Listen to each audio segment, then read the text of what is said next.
Hello everyone. Welcome to the April installment of our VSA webinar series, which comes to you from the John F. Kennedy Center for the Performing Arts and addresses topics related to the arts, disability, and education. My name is Sarah Mitchell and I am your webinar moderator. Today's webinar is called Music and Math in Motion, a new learning approach to counting in 4/4 time and tempo concepts for students on the autism spectrum. If you would like to view live stream captioning of this webinar, you can follow the link you see on this slide and in the chat box of the control panel located on the right side of your screen. Before we get started, let's touch base on the GoToWebinar control panel. This control panel can be hidden by clicking on the orange arrow in the top left corner of it.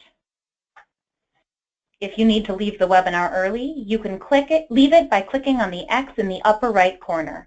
A recording of the webinar will be available afterwards, so you can catch up on any parts you miss. You can connect to the audio portion of the webinar through your telephone or through your computer's microphone and speakers.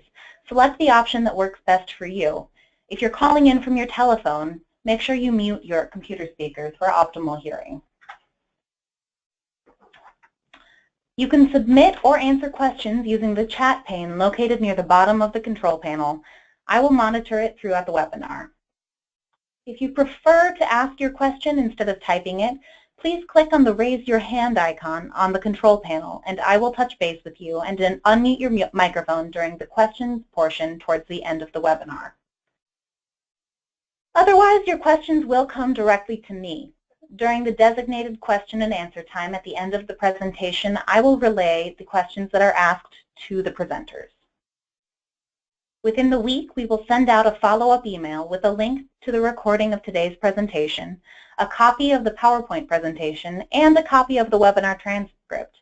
This means you can go back to watch the recording and review any supplemental materials in addition to any notes you may take during the webinar itself. I would like to invite you to join us next month for Successfully Teaching Students with Disabilities, Supports That Make a Difference on Tuesday, June 28th at 3 p.m. Eastern Time. If you haven't already, you can register for it right now by clicking on the link in the chat pane. If you are active on social media, I invite you to connect with us using hashtag VSAWebinar. On Twitter, we are at VSA International. And on Facebook, we are VSA International. We would love to engage with you.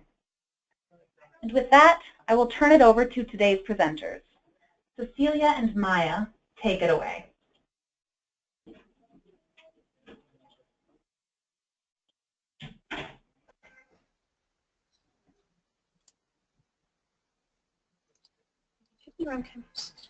Hi, welcome everyone. Hello. We want to go ahead and thank VSA International and the Kennedy Center for providing us the opportunity to share what we believe are some really exciting techniques that hopefully you can use in your own classroom and your own teaching. My name is Maya Singh. I'm the Education Manager at Marquee Studios and VSA New York City. And I'm Cecilia Smith, jazz musician and teaching artist.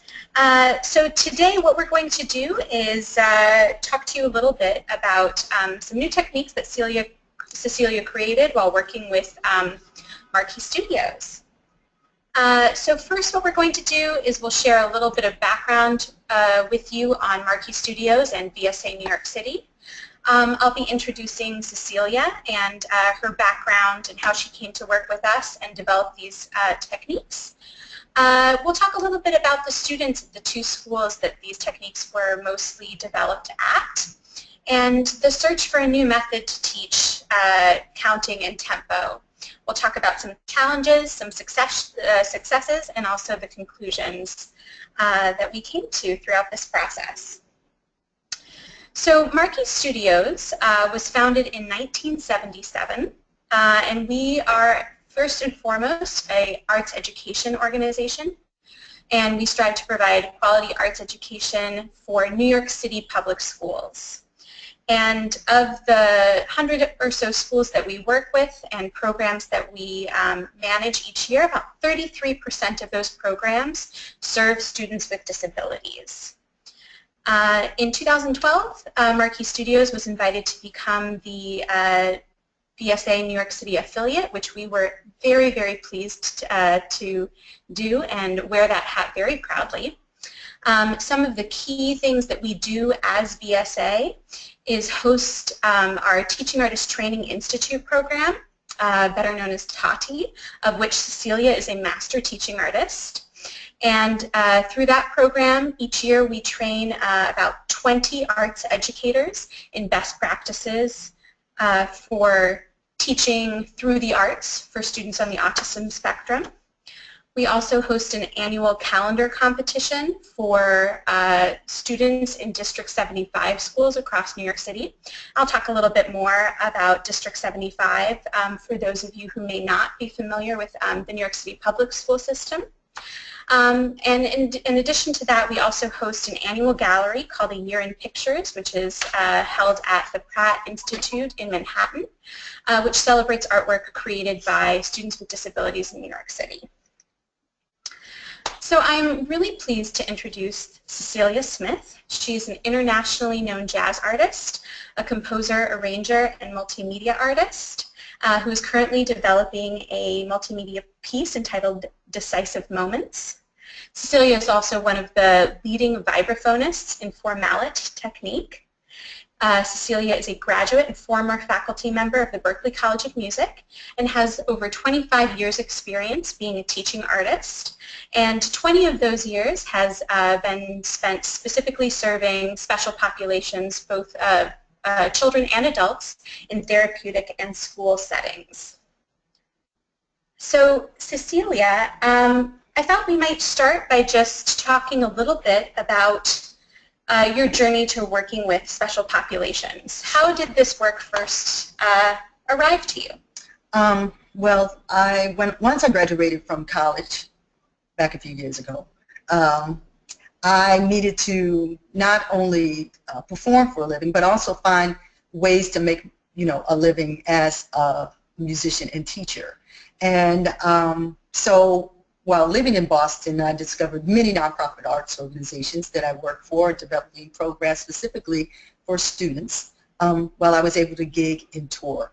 And one of the jobs that I got, maybe 5 or 6 years after I graduated from school, was teaching music in a state mental hospital in Boston.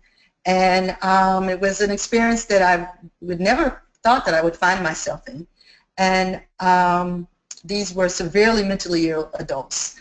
And I worked with another musician, and we were able to come up with exciting music that they heard on the radio. I'm a fairly decent piano player, and I found that it was quite a rewarding experience, unlike my experience that I've chosen my life to be as a jazz musician. And so I did that for a couple of years, but my goal was to get out of Boston and move to New York City. And so I was able to do that, and I was gigging around New York, actually commuting between Boston and New York for a few years. And one of the organizations that I came to teach with was Hospital Audiences, where their main mission was to take professional artists and put them in alternative teaching situations with people who had a variety of disabilities, everything from, developmentally disabled adults, mentally ill, and they just kind of threw us in there and said, come up with programs. And so I was kind of used to dealing with individuals who had particular challenges. I worked with mentally ill, chemically addicted adults, also known as MICA. I also worked in a variety of rehabilitation programs, children, social service programs, and I designed programs for each one, all while performing and doing composition projects. I found it extremely rewarding to work in these populations that may not ever come into know a jazz musician, and while I wasn't really playing jazz, and they really didn't care much that I could cycle through giant steps or play a great blues, I needed to relate to them for where they were musically, and it was a great balance to an intense life as a jazz musician, and I still choose to have it as part of my life, and it's worked very well. Great. And so, Cecilia, being a teaching artist that does not necessarily have formal training in education or in specifically working with special needs students, what is your approach to developing programming for that community? Well, one of the things I never do is just assume that all of classes with alternative populations are the same. Each class that I come into offers a new set of challenges. I study the class, I see where they are in terms of their ability to keep time, to sing or not sing.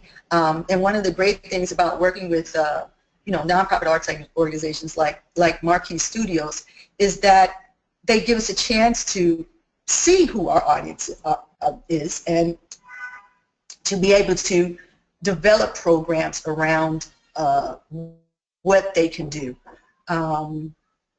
I say that no one class is ever the same, and so I seek out what is going to work for these programs that I work for. You know, as a jazz musician, I'm always looking and searching for the next idea and keeping my ideas fresh. And so I apply the same concept to when I deal with these populations as a teaching artist. Great. All right. Oops, sorry, we'll go forward. So next I'm just going to tell you a little bit about the two schools that Cecilia piloted these techniques that she'll be talking about. The first school is PS 37R, which is in Staten Island. It is a school within the District 75 system in New York City. District 75 is not a geographical district, but it is more of a classification for schools that serve exclusively students that have disabilities.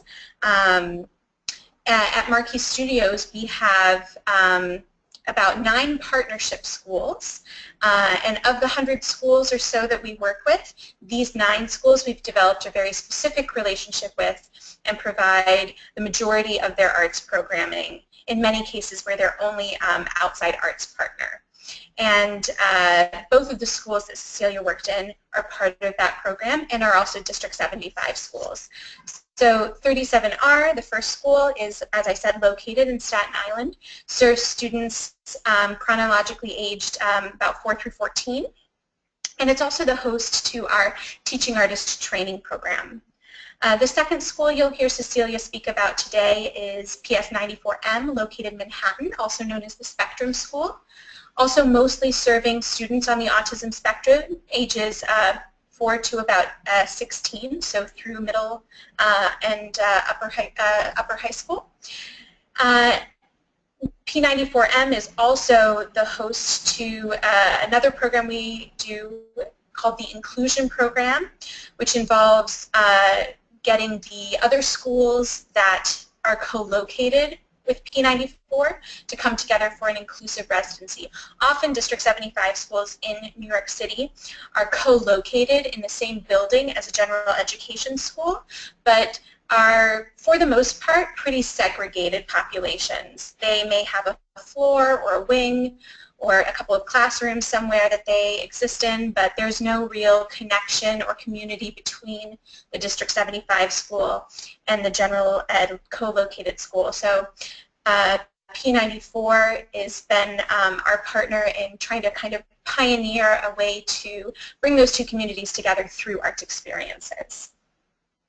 And now Cecilia is going to tell you a little bit about her first reactions and surprises to working with the students at these two schools, and I'm going to roll away and let her tell you all about those techniques.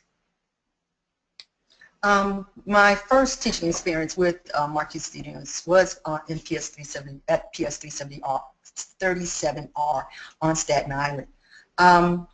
One of my surprises that I encountered was the fact that a number of my classes had nonverbal students, and their level of engagement in terms of what they were understanding was initially unclear to me. And it was a big challenge. I went home thinking after the initial visit, you know, what am I going to do with these students? Although I had dealt with a lot of different kinds of students, never students who were not verbal, and never the whole class.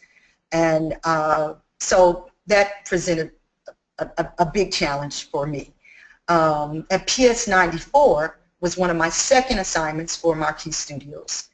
They had a different set of circumstances. Not only were students nonverbal, but also had a tendency towards obsessive behaviors and hyperactivity.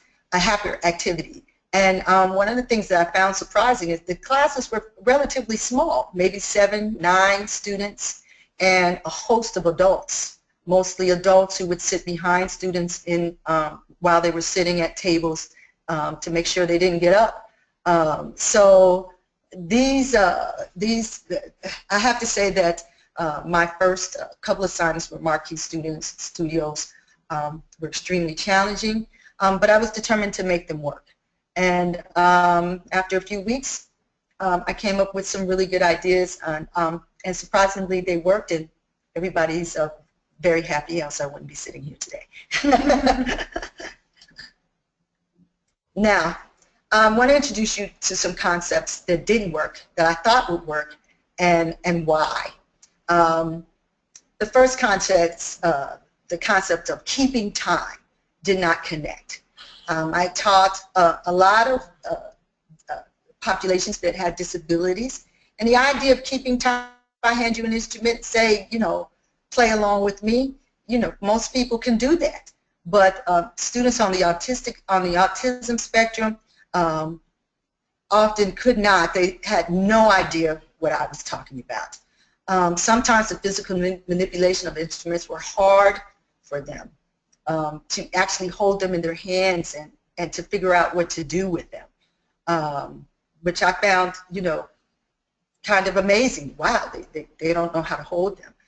Students often used instruments combatively, as they hadn't experienced how to use them, as you'll see in this picture. I have a couple of students who I actually am teaching in another residency, and they can do a lot of things now, but those first initial days, you can see were kind of interesting in terms of how these instruments didn't work for me. Some hand percussion instruments were often too loud, or often overbearing or overstimulating for students. You would think that if you brought in a set of maracas or a tambourine or tambourine sticks, as you see down there in the bottom, that kids would have a great time with these instruments. But often, if they had some limitations with their physical hands and being able to handle these instruments, often these instruments were rather disastrous. And so what I had to do is come up with something that would work. And so I'll share with you some of the things that did work with them. Now, what I want to do now is share with you what I did initially with higher functioning students who had maybe some behavior or emotionally or socially challenged, but were very smart and could bring a lot to the table, and were very verbal. So I'm going to start first with my time machine. You can see this is a very old abused case. It still works very well. It's just old. And I would say to them, what do you think is in this case? And of course, that, you know, a lot of students would guess a lot of things. Then I would say, well, this is my time machine. And a lot of things that are in this case, what do you think is in this case that would apply to music? And so they would you know, try to guess a few things. And I would say to them, tell me something about time. Is it a tangible item? Can you taste it? Can you smell it? Can you handle it in your hands? And they would say no. So I would open it up and I would show them first the kitchen measuring spoons. Can we measure music with spoons or a measuring cup? And some of them would say, I don't think so. So then when I would pull out a clock, they would wonder, what would that have to do with time? So I would show them the clock, and this particular clock has a second hand. And I'm going to show you my clock. As you'll see that my clock also, I have the live clock here with the one that's shown in the picture. And as my second hand was ticking, I would ask how many beats in a minute. Of course, these students who were, barely had it together in terms of understanding how to tell time, most of these students were 13 and 14 years old, understood that concept of how to tell time. Then I would pull out a metronome. And my metronome, many had not seen before. And they didn't really get the connection. I would explain that metronomes help musicians, keep time. And so what I would do is that I would match the metronome click with the second hand. So I'll do that now.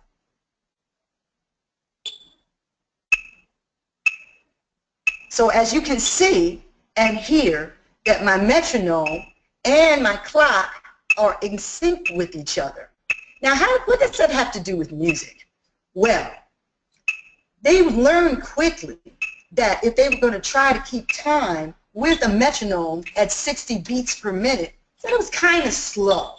So what I would do is say, well, I'm going to turn on my really cool keyboard, and we're going to double up 60. What is 60 times 2? And they would say 120. So what I would do is I would turn on my metronome to coordinate with 60 beats per minute.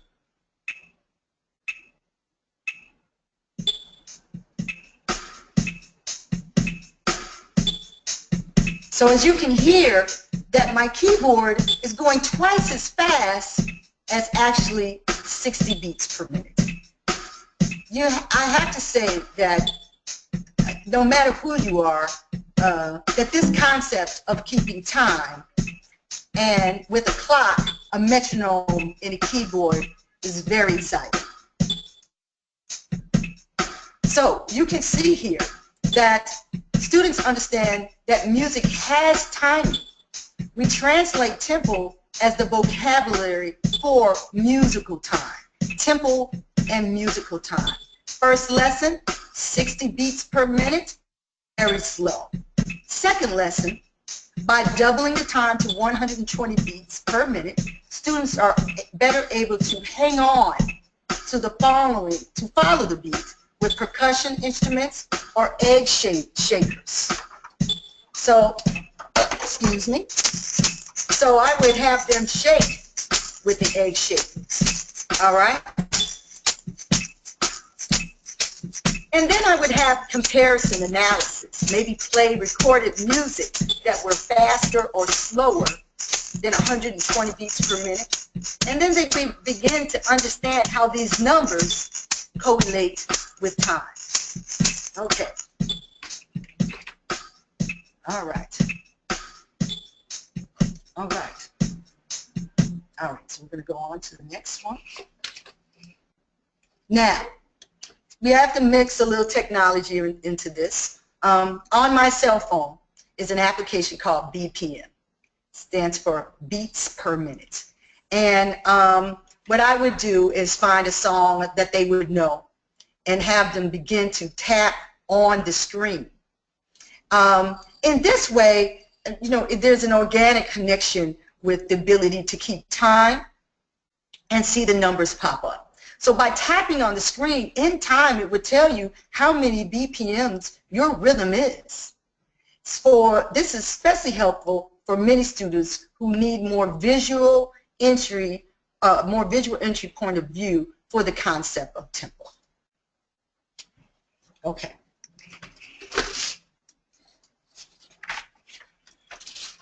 So the next thing that I would like to do is we're going to add some other instruments. Now you can imagine that this concept for kids who are very young, also maybe have some verbal challenges, that the idea of the time machine might be a little bit too deep for them. But what I would do, without much explanation, is to have the time going with the metronome and have them tap along with me. All right? So we're going to get some examples here of tapping, and you'll see that I would use rhythm sticks with this example. All right? And with the rhythm sticks. Sorry, we're just having a moment of technical difficulty. Okay. All right, here we go. There we go. As you can see, these kids are playing rhythm sticks, and we'll have our sample here of a rhythm stick playing with it. 3, 4, click, click, click, click. With the ability to keep time with the percussion or the groove on the keyboard and a metronome, this worked great in just about every classroom that I have. All right, now you can see that these instruments, rhythm sticks especially, are really great for this example as well. We are often, the sticks and the eggs are sometimes hard for kids who may not be able to understand the timing and conceptual of a machine working on this at this level. So if the time machine was too sophisticated, I had to come up with something else. So what I came up with were games. It's a different point of entry. And this is, as you see, a Nerf ball and a hoop. You might think, well, why would she use a Nerf ball and a hoop? Well, for one thing, almost everybody knows what a basketball hoop is. And so what we would do is that I would bring out the Nerf ball hoop and a basketball. And I would have all of the kids using rhythm sticks in time with the metronome and the groove from the keyboard. And so they would keep time with the keyboard, and then I would give them a beat to throw the Nerf ball in. So if we had the time going, 1, 2, 3, 4, 1, 2, 3, 4, their job was to throw the ball in on beat 4. All right? So it helps the students have a tactile experience of understanding where the beats are aligned. Keep it going. So we would all, as the class, start to count. 1, 2, 3, 4. 1, 2, 3, 4. And so their job was to throw only on beat 4. 1, 2, 3, 4. 1, 2, 3, 4. 1, 2, 3, 4. Oh, you're late. So that would happen. If they were late, I'd say, oh, you're a little late or you're a little too soon. This helps with self-regulation, regulation in order to execute the task of falling in on a certain beat. Now, we didn't always use Nerf balls. Often we would use different kinds of balls. These are really unusual, spookly, kind of funny balls. But the thing is that they're very soft. And as you can see, this student, he doesn't have a good grip.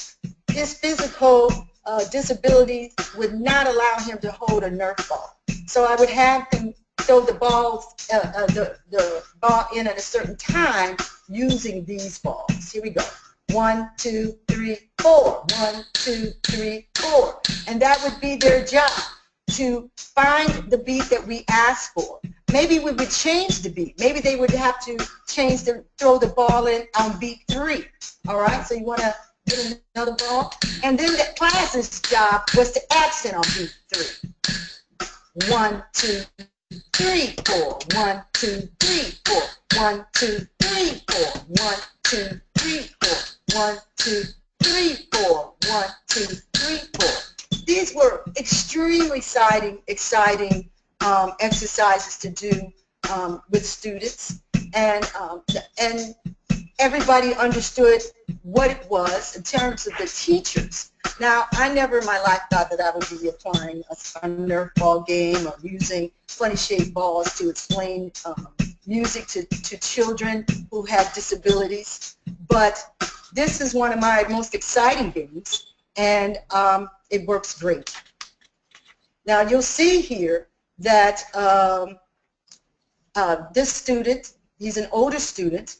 He's maybe about 14 or 15 years old, but in terms of his emotional and his intellect and where he is, he's more about 4 or 5. And he loved this game.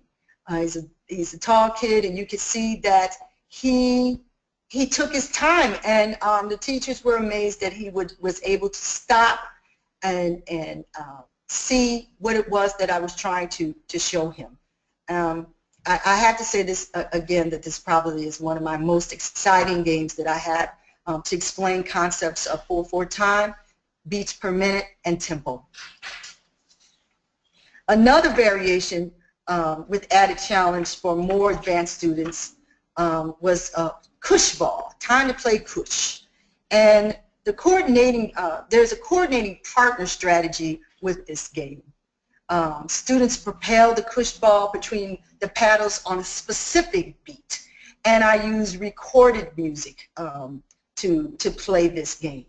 And similar to the basketball hoop strategy, but there are additional layers of challenge. Higher focus activity, for one thing. I don't introduce this game until we've got a really great concept or basketball game. It also requires partners to work with. Depending on how old the children are or the students are, we either have them work with each other. I ask teachers who partners well together. If they don't partner well together, usually in a class where there's a lot of parents or adults, I ask them to partner with students. We continue counting through the games where they would have to count and propel the ball on certain beats. The ability to manipulate the paddles and the balls were the concept that they had to get used to. So as you can see in this class, I have my keyboard in the front of the class, and you can see both students and teachers working with students to propel these balls back and forth between them while either recorded music was going on or really great grooves that came from my keyboard. So what we're going to do right now is we're going to watch a 19-second video. You'll see the URL in the corner there that you can go to.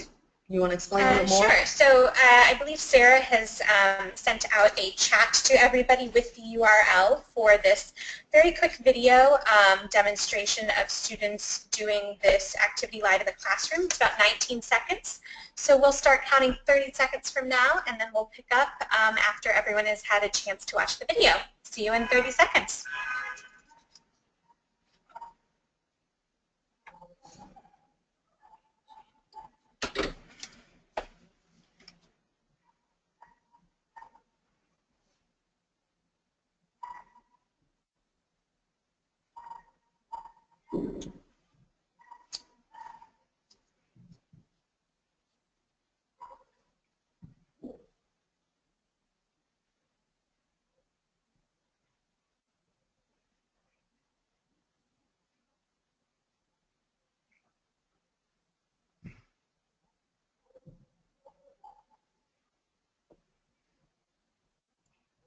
So I think everyone must have had time to watch at least a few seconds of the video, which is just a great demonstration of this particular technique in action.